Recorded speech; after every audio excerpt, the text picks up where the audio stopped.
Sveiki, stipriai apvyniotas blizgia folija, trečiasis keistalaidės epizodas įsiridena jūsų klausos organus. Foliją miniu nebereikalo, nes po praeito epizodo nusprendžiau imtis netokios tamsios temos ir šiandien pakalbėsiu apie sąmokslo teorijas ir jų platintojus. Tiksliau, mėginsiu atsakyti į klausimą, kodėl jie tiki konspiracijos teorijomis. Neabejoju, kad visiems teko susidurti su sąmokslo teorijomis ir tais, kurie jomis tiki, o gal ir patys kai kuriomis tikite ar tikėjote. Dažnu atveju diskutavimas su stipriai įtikėjusiais konspiracininkais yra tas pats, kas iš prakiūrusios skęstančios valties stengtis kibiru išsemti pastoviai besiveržiantį vandenį. Asmeniškai, seniau dar bandžiau su jais kalbėtis, bet dabar jau nebesivarginu.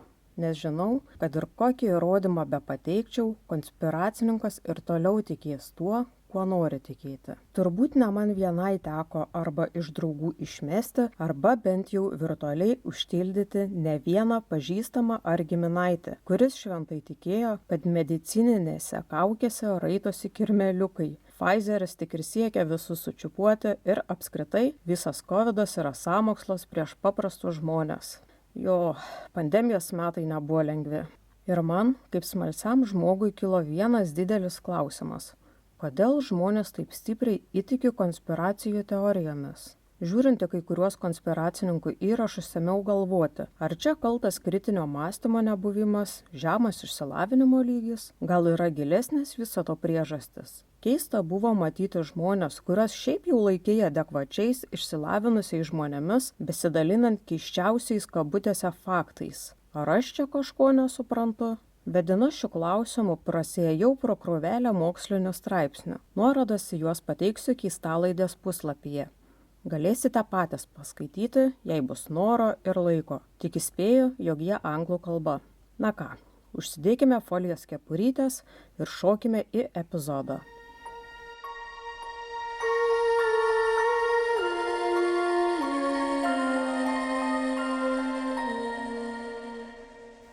Pradėkime nuo to, kas yra sąmokslo teorija. Tai terminas, nusakantis daugelio nelaimingų atsitikimų, blogybių ir gyvenimo blogėjimo tendencingą aiškinimą slaptų jėgų veikimu, dažniausiai vyriausybių, specialiųjų tarnybų ar slaptųjų organizacijų. Sąmokslo teorija gali apimti paradoksalius teiginius, taip pat iracionalius, paranojiškus ar sunkiai įsivaizduojamas, bet iš dalies tikėtinas, todėl ir neatmestinas tiesas. Sąmokslo teorijos yra įprastos daugumoje pseudomokslų. Paprastai jos naudojamos paaiškinti, kodėl viena ar kita pseudomokslinė idėja nėra visuotinai pripažįstama mokslininku. Nors tokio pobūdžio pasakojimai egzistuoja jau labai ilgą laiką, mokslininkai tik pradeda suprasti, kodėl žmonės jais tiki. Ypač pastaraisiais metais buvo suprasta, kiek daug žalos gali atnešti sąmokslo teorijos. Šiais informacijos pergrūstais laikais plisti konspiracijoms yra suteiktos visos galimybės. Tam padeda net įvairios pramogų pasaulio žvaigždės. Pavyzdžiui, vakaruose apie vakcinų ir autizmo sąsajas garsiai reiškėsi Jimas Carrey'is, Jenny McCarthy, Robertas De Niro ir kiti. Lietuvoje irgi pilna savų herojų, bet gal geriau šių nevardinsiu. Vis dėlto nėra iki galo aišku, ar įžymybių tikėjimas sąmokslo teorijomis yra tikras, ar tai tiesiog reklaminiai triukai. Nors įžymybių kultūra jau kelis dešimtmečius puoselėja sąmokslo teorijas, panašu, kad naujausi politiniai įvykiai padidino jų populiarumą vakarų pasaulyje. Dar 1964 metais Richardas Hofstadteris tyrinėjo vadinamąjį paranojinį stilių Amerikos politikoje. Tačiau dauguma mokslininkų pritarė minčiai, kad Donaldo Trumpo politinis pakilimas pažymėjo naują konspiracinio mąstymo erą JAV ir kitose jo įtakos sferoje esančiose šalyse. Prieš tapdamas politiku, Trumpas visų pirma buvo įžymybė. Taigi, susijungus dviems jo pasekėjų bazėms, konspiracijų platinimas tik dar labiau suintensyvėjo. Pats Trumpas, garsiai šnekėdamas apie įvairias sąmokslo teorijas, suteikė patikimumo daugeliu jų.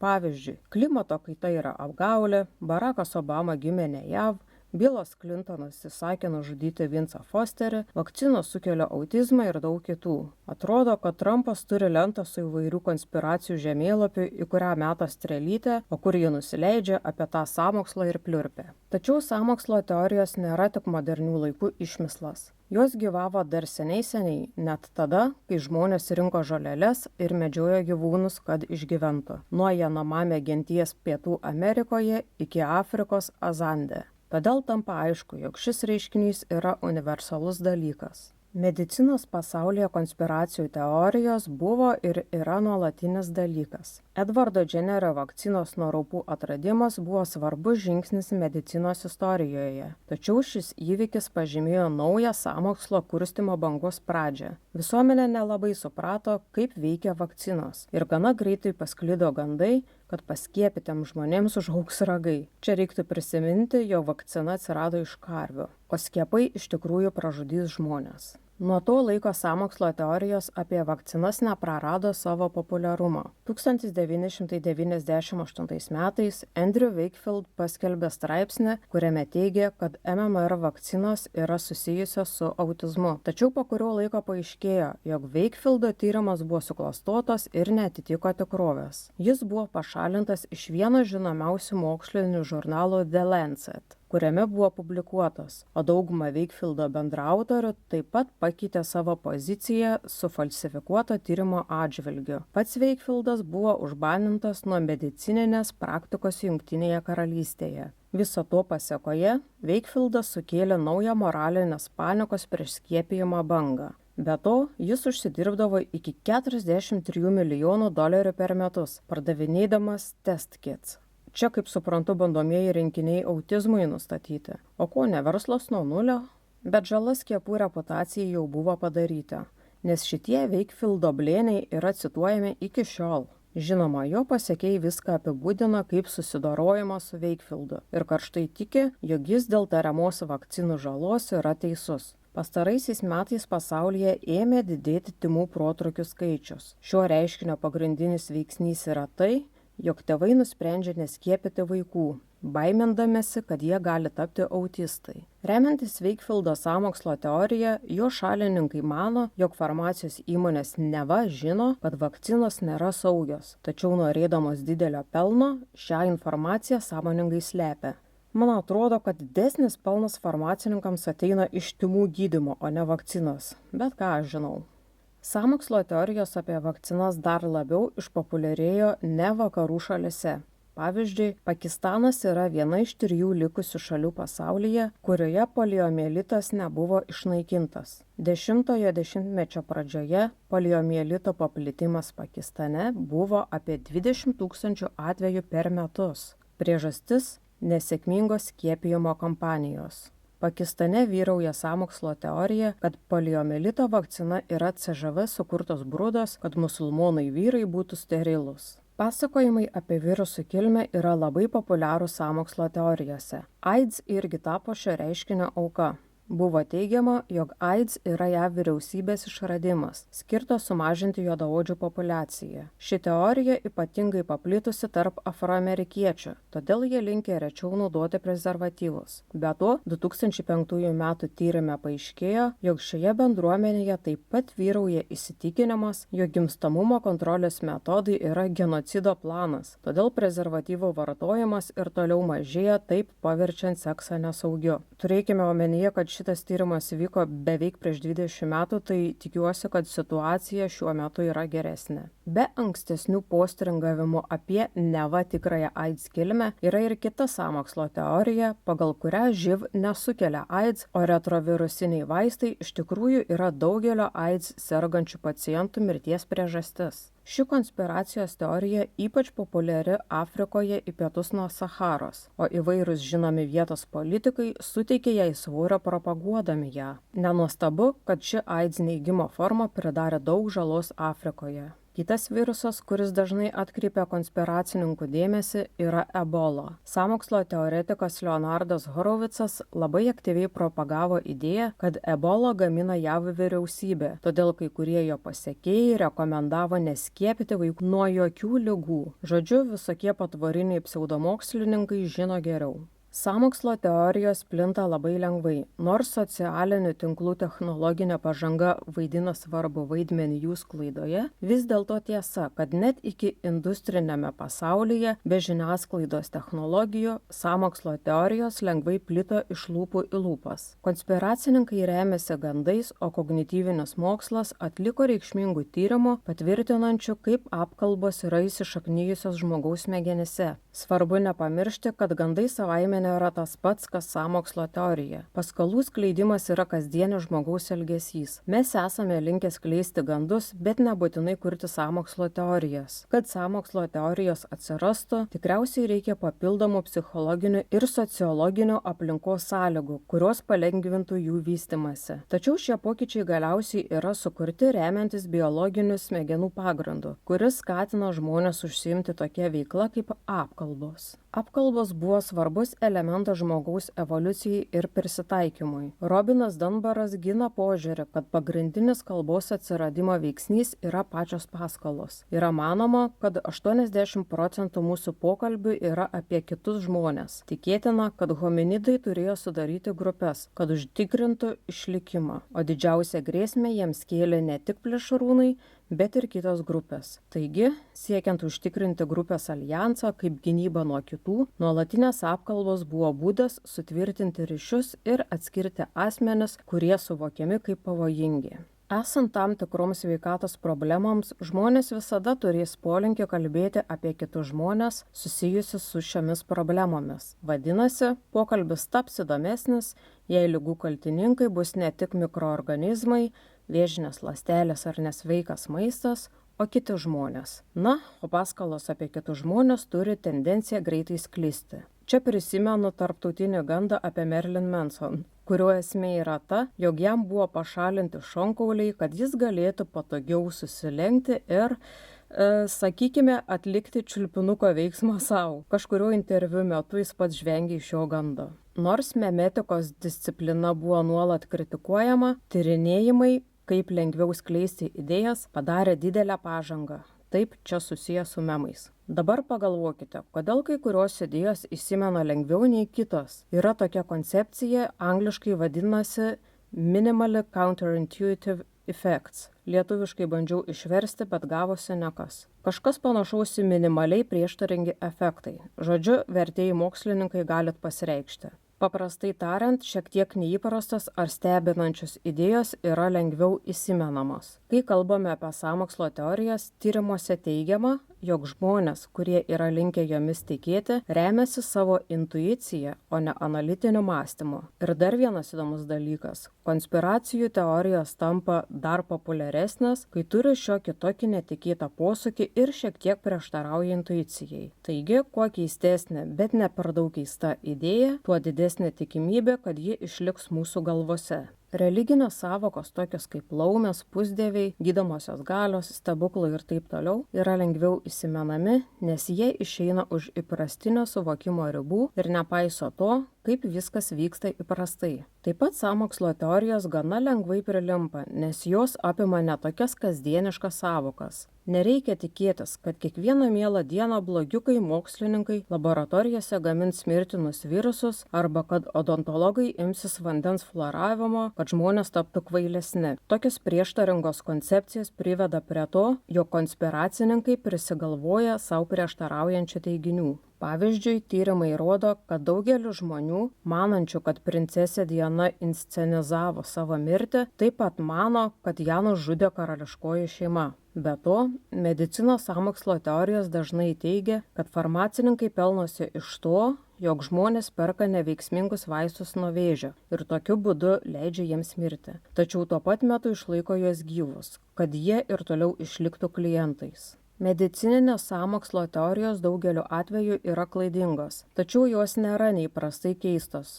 Iš pažiūros jos turi tam tikrą tikėtinumo lygį, ypač atsižvelgiant į tai, kad kai kurios medicininės konspiracijos teorijos pasirodė besančios tikros. Didesnė dalis afroamerikiečių klaidingai mano, kad AIDS sukūrė JAV vyriausybė siekdama sumažinti jų populiaciją. Tačiau nėra klaidinga tai, kad JAV visuomenės sveikatos tarnyba atliko eksperimentus su afroamerikiečių vyrais liūdnai pagarsėjusiame Tuskegee tyrime dėl negydomo sifilio 1930–1970 metais. Klaidinga, kad vakcinos sukelia autizmą, tačiau tiesa, kad 1901 metais St. Louiso vakcinos sukėlė 13 vaikų mirtį. Mažai tikėtina, kad JAV vyriausybė slapta siekia priversti afroamerikiečius tapti priklausomais nuo kreko. Tačiau tiesa, kad CŽV atliko eksperimentus su LSD, jog išbandytų proto kontrolę projekte MK Ultra. Ir tikrų medicininio sąmokslo teorijų sąrašas tuo nesibaigė. Moreno pateikė platų slaptų valstybės eksperimentų su žmonėmis sąrašą per visą istoriją. Be to, buvo daugybė dokumentuotų neetiškų eksperimentų su žmonėmis ir neapgalvotų medicininių procedūrų atvejų. Tai yra solidus pagrindas konspiracininkams, nes remdamiesi faktinę informaciją, jie gali savo teiginius galiausiai paversti intuityvesniais. Tai yra, jais tampa lengviau patikėti.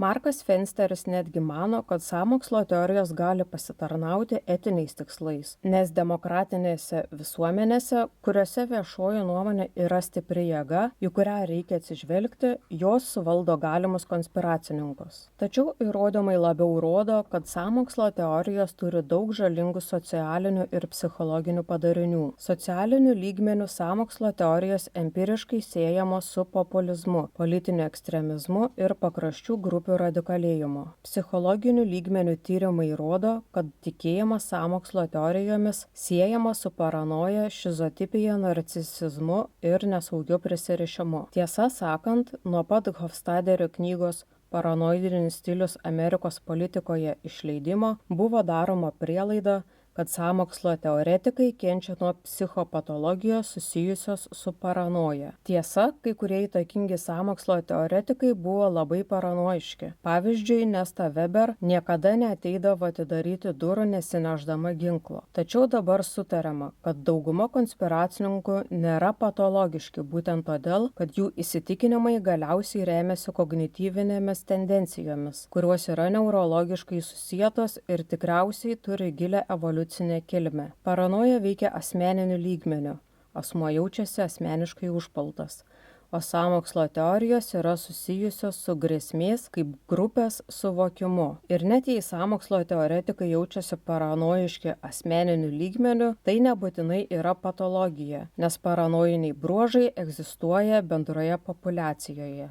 Sąmokslo teorijos ne tiek paaiškinamos paranoja, kiek natūraliu polinkiu atpažinti veikėjiškumą. Kadangi man mokslinius terminus reikia paaiškinti kaip 5 metų vaikui, tai paklausiu ChatGPT, ką tas veikėjiškumas angliškai agency reiškia psichologijoje. Atsakymas toks. Angliškas terminas agency, kai naudojamas psichologijoje, gali būti verčiamas į lietuvių kalbą kaip veikėjiškumas arba veikėjiškumo galimybė. Šis terminas apibūdina gebėjimą veikti, priimti sprendimus ir įgyvendinti savo tikslus.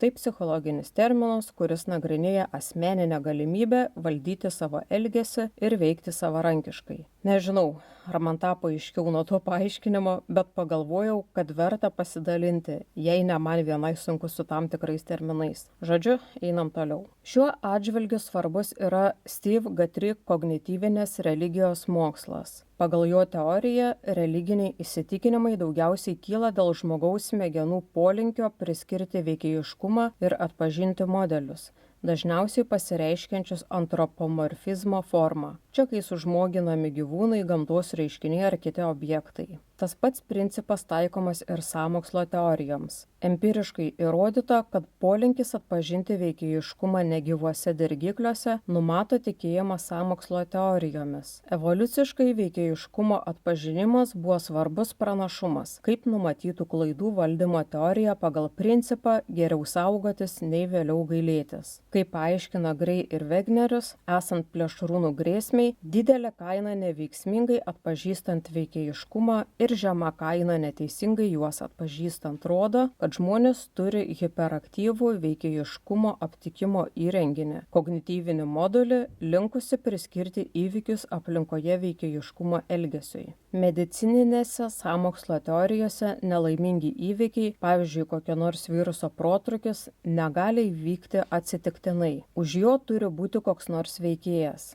Taigi, vietoj to, kad pripažintų, jog AIDS plita dėl kontakto su šimpanzėmis Afrikoje, sąmokslo teoretikai mieliau pasitenkina priskirdami veikėjiškumą visam reiškiniui ir tiki, kad kažkokia sąmokslininkų grupė iš tikrųjų sukūrė mirtiną virusą. Čia kai 90-aisiais bandai teisintis mamai, kodėl neišnešė šiukšlių, kaltindama šiukšlių išvežėjus, jog tai jie neatvažiavo pagal grafiką, o nepripažindama savo, kad praklausė garsinį signalą, nes užsižiūrėjo Rozalindą per TV3. Viename tyrime buvo įrodyta, kad tikintieji sąmokslo teorijomis dar labiau linkę aptikti neegzistuojančius atsitiktinių duomenų modelius. Dauguma jų patys pripažįsta, jog jų darbas daugiausiai susijęs su taškų sujungimu. Tai buvo atskleista Davido Icke Dot Connector vaizdo įrašų serijoje. Iš tiesų, sąmokslo teorijos dažnai patenka į monologinių tikėjimo sistemų kategoriją, tarpusavyje susijusių idėjų, kurios viena kitą stiprina rinkinį. Taigi, medicinos sąmokslo teorijos dažnai susijusios ne tik su sveikatos problemomis. Jos yra įtraukiamas į didesnę schemą ir paprastai apima tipiškus įtariamuosius – masonus, iliuminatus ir panašiai. Taip pat didesnės konspiracinės temas, tokias kaip naujoji pasaulio tvarka ir populiacijos kontrolė. Tai buvo labai būdinga Nancy Turner Banks, žinomai rašytojai apie medicinos sąmokslo teorijas, kuri į savo paaiškinimus dažnai įtraukdavo žydus. Konspiracininkai bando įprasminti pasaulį, pateikdami pernelyg supaprastintą reiškinių paaiškinimą.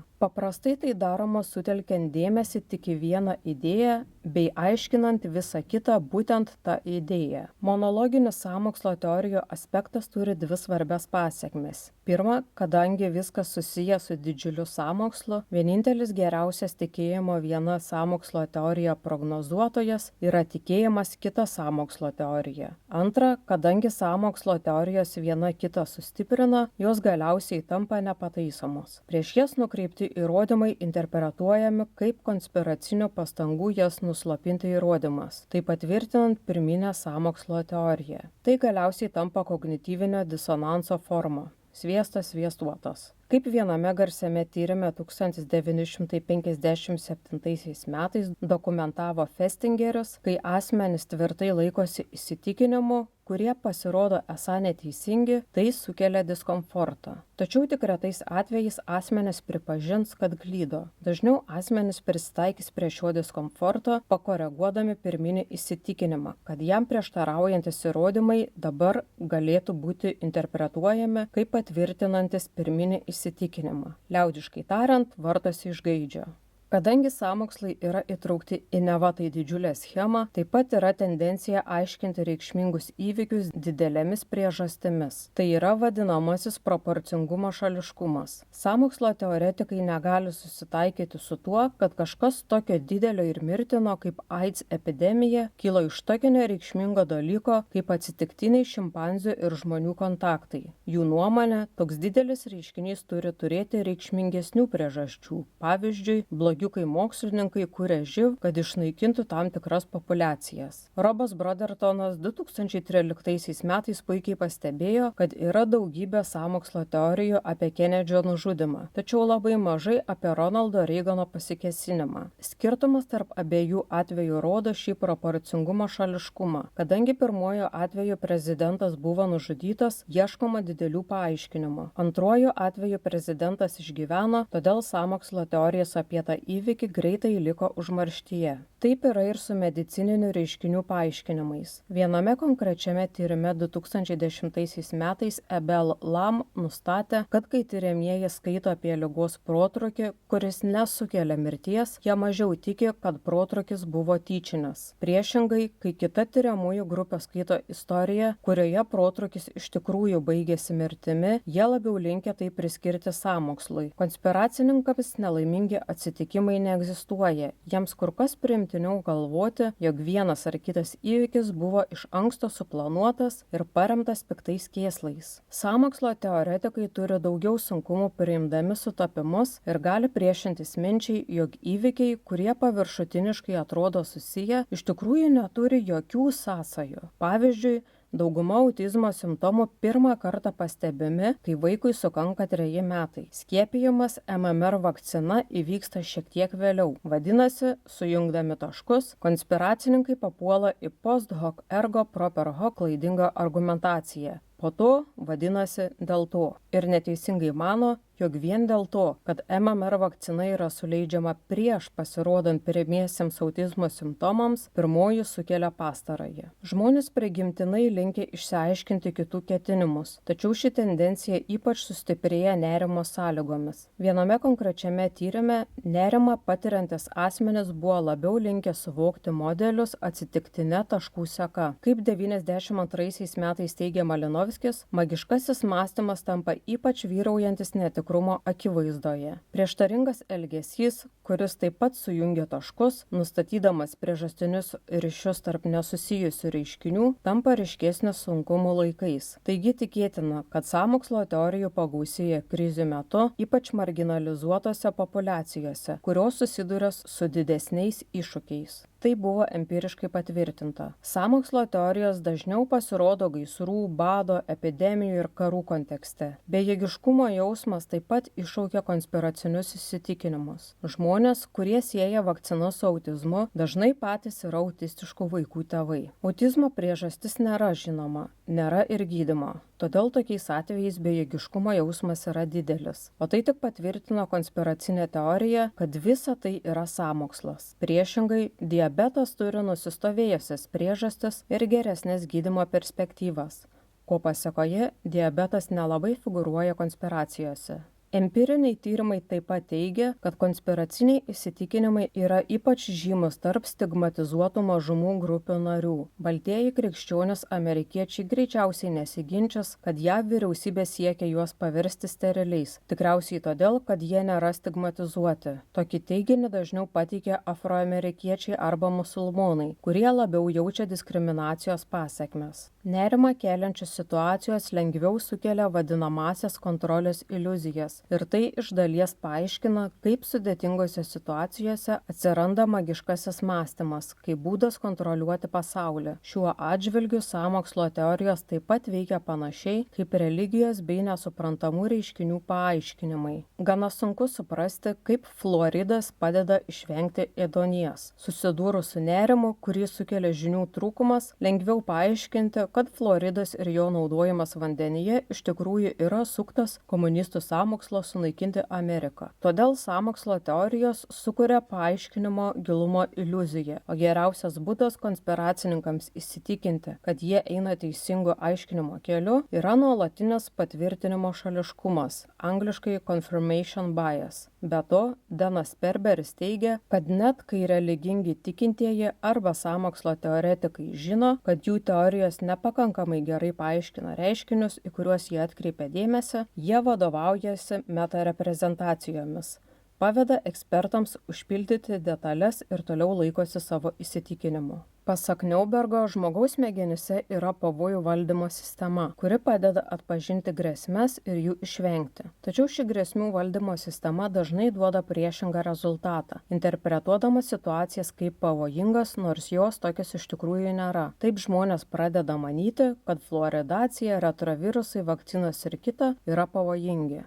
Turbūt didesnė pabaisa nei plėšrūnai ar bakterijos yra žmogus. Per amžius žmonės būrėsi į sąjungas, gentis, kad atsilaikytų vieni prieš kitus. Toks elgesys pastebimas šimpanzėse. Taigi, gebėjimas aptikti sąjungas ir išsiaiškinti, kaip pašaliečiai susibūrė prieš mūsų vidinę grupę, buvo labai svarbus adaptacijai. Kaip teigia Tobi ir Kosmidas 2015 metais, žmogaus smegenys aprūpintos aljanso aptikimo sistema. Konspiracininkai taip naudoja šią sistemą. Remdamiesi savo psichikos modeliais, jie suburia nesusijusius žmonės ir daro išvadą, kad jie sudaro alijansą už uždarų durų, planuodami pakenkti konkrečiam kolektyvui. Daugeliu atveju gydytojai yra nesusiję su politikais, tačiau atsižvelgianti tai, kad gydytojai dažnai suvokiami kaip atskira grupė, ir iš tikrųjų jie yra atsižvelgianti tai, kad jie yra profesionaliai organizuoti, konspiracininkai juos sulygino su kitais pašaliniais asmenimis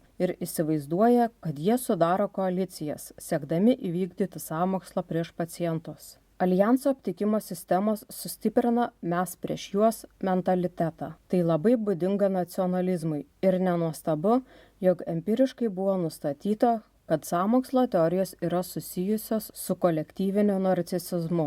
Europos ir artimųjų rytų istorijoje žydai dažnai buvo įtariami esant nelojalūs šalims, kuriuose gyveno, kosmopolitai be šaknų. Ir tai tikriausiai yra vienas iš papildomų veiksnių, kodėl jie dažnai įtraukiami į medicinos sąmokslo teorijas. Žydai jau senokai yra naudojami kaip atpirkimo ožiai pagrįsti įvairioms konspiracijoms.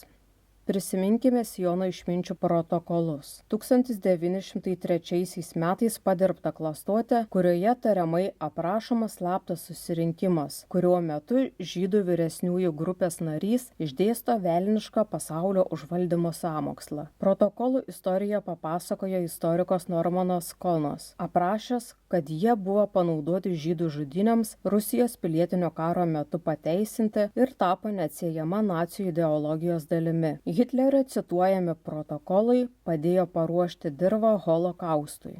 Vargu, ar protokolus galima vadinti teorija, kurią reikėtų svarstyti iš esmės. Tai nėra pasaulinio žydų sąmokslo įrodymas ir būtų keista jį traktuoti kaip rimtą bandymą paaiškinti įvykį, nurodant sąmokslą kaip priežastį. Nėra jokio įvykio, kurį būtų galima paaiškinti. O protokolų esmė yra paversti žydus atpirkimo ožiais, siekiant kurstyti antisemitinį smurtą. Antisemitizmas iki šiol išlieka pagrindinė sąmokslo teorijų tema. Puikus pavyzdys yra QAnon sąmokslo teorija, kurioje teigiama, kad slaptas vyresniųjų demokratų ir Holivudo žvaigždžių susivienijimas dalyvauja sąmoksle pagrobti ir išnaudoti vaikus, siekiant paimti jų kraują. Kaip Mia Blum ir Sofija Maskolenko pabrėžia, QAnon yra šiuolaikinis kraujo šmeižtas, kuris remiasi daugeliu istorinių antisemitinių stereotipų apie žydus ir kūdikių kraują. Kas blogiausia, jog ši teorija įgavo stiprų pagreitį ir ne tik Amerikoje. Atpirkimo ožių ieškojimas taip pat vaidina svarbų vaidmenį platinant konspiracijas. Vidinis susiskaldymas ir sunkumai gali būti nukreipti į pašalinį asmenį, kuris prisijima kaltę dėl bendruomenės problemų. Afrikos lyderiams nepavyko suvaldyti AIDS epidemijos, tačiau norėdami nukreipti kaltę ir įtvirtinti grupės vienybę, jie nusprendė įsitraukti į konspiracijų kurstymą, priskirdami epidemijos kilmę išoriniams sąmokslininkams, kad ir kas jie bebūtų. Nors kai kurie filosofai bandė etiškai ginti sąmokslo teorijas, daugiausiai remdamėsi tuo, kad tai palaiko sveiką demokratinio galingo elito kontrolę, o kai kurios sąmokslo teorijos pasirodė esančios tikros, galima teigti,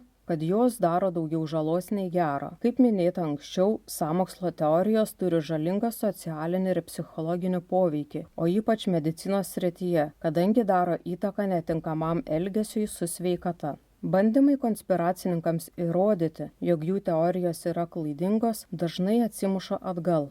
Angliškai geriau skamba backfire. Pavyzdžiui, vienas konkretus tyrimas parodė, kad vakcinų skeptikams parodžius istoriją apie kūdikį, paguldytą į ligoninę dėl tymų, beveik padvigubėjo skeptikų, manančių, kad vakcinos turi rimtų šalutinių poveikių dalis. Kas šiaip jau atrodytų nelogiška, nes vaikas susirgo tymais būtent dėl to, jog nebuvo skiepytas. Bet kaip jau išsiaiškinome anksčiau, konspiracininkai vadovaujasi intuicija, o ne analitiniu mąstymu. Todėl gali atrodyti, jog bandymas edukuoti šios žmonės yra bergždžias reikalas daugeliu atveju. Tačiau bendrai paėmus, edukavimas numato sumažėjusi tikėjimą sąmokslo teorijomis. Ir tai buvo empiriškai ištirta naudojant didesnius duomenų rinkinius. Žmonės atsisako konspiracinio mąstymo, kai susiduria su teorijų neatitikimais ir įrodymų trūkumu. Tai ypač aktualu su sveikata susijusiuose kontekstuose. Sveikatos informavimo kampanijos pasirodo esant sėkmingos ir veiksmingos, ištaisant sąmokslo teorijų platinamus faktinius iškraipimus. Taigi, viena iš svarbių šios analizės pasekmių yra ta, kad sveikatos raštingumas, kritinis mąstymas ir bendras išsilavinimas gali sumažinti tikėjimą sąmokslo teorijomis. Gal tada jau ir galima matyti šviesą tunelio gale. Dar vienas įdomus aspektas, kodėl žmogus gali būti linkęs tikėti konspiracijomis, yra susijęs su nerimastingu prisirišimu. Magnetinio rezonanso tomografijos tyrimai rodo, kad asmenų, turinčių didesnį polinkį į nerimastingą prisirišimą, migdolinio kūno aktyvumas būna žymiai padidėjęs. Vienas svarbaus tyrimo metu buvo gauti rezultatai, rodantis, kad nerimastingas prisirišimas numato bendrą polinkį tikėti sąmokslo teorijomis. Todėl nerimą keliančios medžiagos naudojimas sąmokslo teorijoms gvildenti, net ir bandant jas paneigti, gali dar labiau prisidėti prie to, kad žmonės priimtų tokias teorijas. Sąmokslo teorijas paprastai gina nuskriaustieji ir bejėgiais besijaučiantis asmenys. Jau seniai nustatyta, kad didelė socialinė ir ekonominė nelygybė sukelia įtarumą ir kolektyvinę paranoją. Grupės, kurios atsiduria žemesnėje socialinės ir ekonominės skalės dalyje, pradeda domėtis, kaip jos ten atsidūrė ir neišvengiamai daro išvadą, kad buvo apgaudinėtos sąmokslo metu. Vienas ypač naudingas tyrimas šiuo atžvilgiu buvo atliktas Fosterio 1974 metais. Jame buvo tiriama, kaip Meksikos kaimo bendruomenė susierzina, kai kurios nors įgyja didesnę žemės dalį. Šių bendruomenių pasaulėžiūroje žemė yra ribota gėrybė, todėl kas didina savo dalį, turėjo tai daryti kažkokio sąmokslo pagrindu. Galiausiai labiau pasiturinti žemvaldžiai apkaltinami raganavimu. Šis atvejis aiškiai parodo, kaip atmetimas ir bejėgiškumas gali sukelti sąmokslo kurstymą. Šiaip net nereikia žiūrėti taip toli, nes iki šiol nemaža dalis lietuvių kaltina Landsbergių klaną viską išvogus po nepriklausomybės atgavimo. Juk reikia kažkaip pateisinti tai, kodėl kitam sekasi labiau nei tau, kaip Paksas pasakytų, kalta aplinka.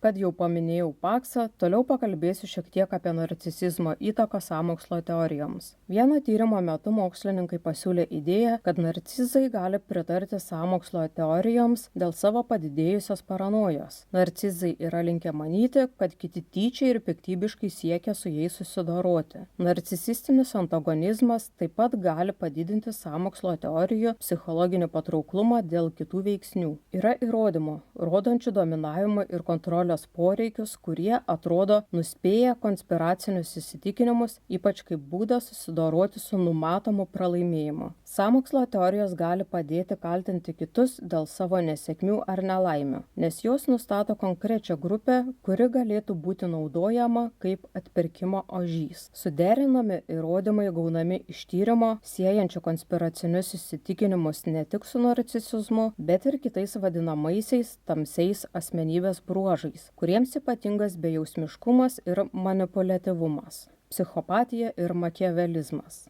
Ryšys tarp tamsių bruožų ir konspiracinių įsitikinimų iš dalies paaiškinamas nepasitikėjimu kitais ir troškimu juos kontroliuoti. Kitas svarbus narcisizmo faktorius yra unikalumo poreikis. Didelis unikalumo poreikis greičiausiai padidina sąmokslo teorijų patrauklumą, nes jos žada prieigą prie privilegijuotos informacijos, todėl žmogus jaučiasi ypatingas. Neva tu vienas žinai kažkokią ypatingą informaciją ir dėl to esi išskirtinis, priešingai nei avių banda, kuri neturi tokios privilegijos ir nemato kiaurai matricos. Nors narcizai paprastai pernelyg pasitiki savo sugebėjimais, sprendimais ir intelektu, jie linkę būti naivus ir mažiau linkę įsitraukti į pažinimo refleksiją. Pavyzdžiui, Hartas ir kolegos nustatė, kad narcizai yra labiau patiklus, kas reiškia, jog jie yra nepastabus nepatikimumo požymiams, bei yra labiau pažeidžiami manipuliacijos. Taip pat narcisizmas yra susijęs su polinkiu į keistus ir neįprastus įsitikinimus. Sąmokslo teorijos gali būti vienas iš tokių įsitikinimų pavyzdžių.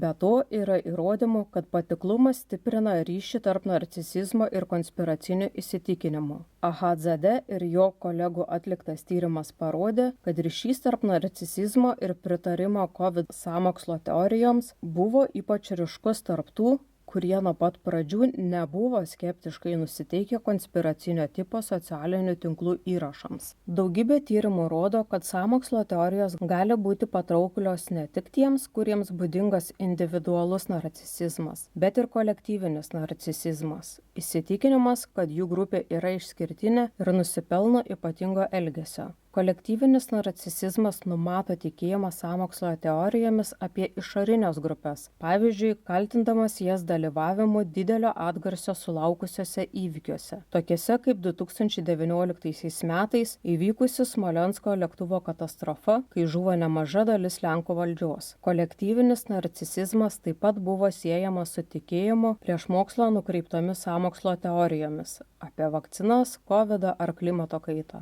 Narcizai yra linkę manyti, kad jie yra tinkami politikai, todėl dažnai svarsto galimybę kandidatuoti. Narcisizmas taip pat atrodo labiau paplitęs tarp politinių lyderių, palyginti su bendraja populiacija, ypač tų, kurie yra populistai ar autokratai. Todėl galime tikėtis aktyvių politikų įsitraukimo į sąmokslo teorijas, ypač tada, kai kyla grėsmė jų galiai ir kontroliai, pavyzdžiui, rinkimai. Užtenka pamatyti, kas garsiausiai rinkimų metu reikia apie vieną ar kitą sąmokslą ir bus aišku, kas turi problemų su narcisizmu. Galimai. Narcizai taip pat linkę dalintis informaciją, nesvarbu klaidinga ar ne, kad tik gautų dėmesio. Čia vėlgi galima susimastyti apie tai, ar tikrai visi žmonės, kurie dalinasi sąmokslo teorijomis, jomis tiki. Ar jie yra tik narcizai, kurie trokšta dėmesio bet kokia kaina. Tokios temos kaip skiepai visada sulauks daug dėmesio. Tai gal todėl visai nekeista, jog tiek daug žinomų veidų ir influencerių nevengia kalbėti tokiamis polarizuojančiomis temomis. Yra viena auksinė taisyklė. Kuo daugiau kartų kartosi kažkokią frazę, tuo labiau imsi ją tikėti. Todėl, kai žmogus ima kuo dažniau kartoti, jog valdžiažmogiai geria kūdikių kraują, jis ima tuo labiau tikėti. Taip veikia ir politikai. Tas pats Trumpas vis kartoja apie tai, jog rinkimai buvo suklastoti. Ir visai nesvarbu, jog faktai kalba kitaip. Svarbu kartoti tiek kartų, kol melas tampa tiesa. Putinas buvo perrinktas teisėtai ir nesvarbu, kad už jį balsavo jau seniai mirę žmonės, o aktyvumas mušė visus rekordus ir realistiškus skaičius. Bet ką aš žinau, gal rinkimų komisijos Rusijoje atsisėda prie stalo ir kviečia dvasias, taip suteikdamas joms galimybę balsuoti. Trumpai tariant, lašas po lašo ir akmenį pratašo. Na ką, tema tikrai plati, apžvelgiau nemažą kiekį galimų priežasčių, kas lemia tai, jog žmonės pasirenka tikėti sąmokslo teorijomis. Nesvarbu, kad nėra tiesioginių įrodymų, ar tos teorijos pilnos loginių skylių. Vis viena atsiras žmonių, kurie jomis tikės. Dažnai yra pamirštama, jog konspiracininkai nemažai užsidirba iš savo sapalionių. Tai kokie nors papildukai, tai knygutės, testavimo rinkinukai, stebuklingas vandenėlis ir panašiai. Būna, kad konspiracininkai rėkia: va šitie tai kažkokios naudos siekia. Bet lygiai taip pat jo siekia ir tie, kurie skleidžia sąmokslo teorijas. Beveik visada šalia bus parduodamas kažkoks produktas, narystė ar mokymai. Pamenu, kai dirbau pamaininį darbą ir pensijinio amžiaus bendradarbė mane pradėjo gąsdinti, kad va, kaip naktį nesaugu eiti iš darbo, nes iš stotelių grobia žmonės ir parduoda organams išpjauti.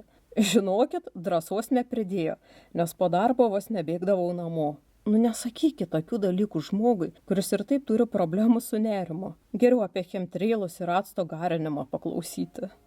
Tai ką, ačiū, kad išbuvote iki galo. Tikiuosi, jog sužinojote ką nors naujo ar įdomaus. Jeigu manęs po šito epizodo neužpuls konspiracininkai, būsiu laiminga, žinant, kokie aršus jie gali būti. Nepamirškite paspausti širdelės, pakomentuoti ar pasidalinti epizodu su bičiuliais. Keistalaidę rasite Spotify, YouTube, Instagrame, Facebook'e ir TikTok'e. O paremti mano darbą finansiškai ir tai pamotyvuoti galite per Contribui. Ačiū, kad klausėte ir susigirdėsime po 2 savaičių. Iki!